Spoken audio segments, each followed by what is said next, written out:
How to use Instagram without an account. Hey there, welcome back to the channel, and let's get right into this tutorial. If you're wondering if you can use the Instagram without an account, there is a possibility to do so, but with a limitation. So what you can do is basically you can open up a preferred browser in your device, then you can go ahead and search for a user's Instagram.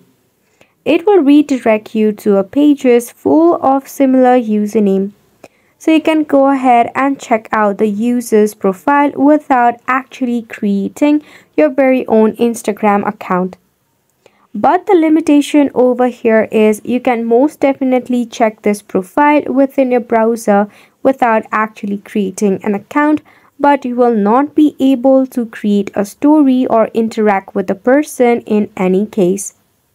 So that is the limitation regarding it.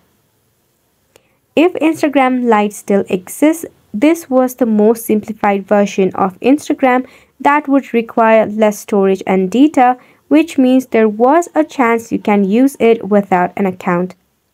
However, there are claims regarding third-party apps that allows you to browse Instagram content without an account. However, we recommend you to be cautious about using this app as they may not be secure or authorized by Instagram itself.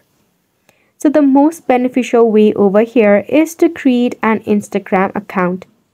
This sums up the tutorial as well. Thank you so much for tuning in.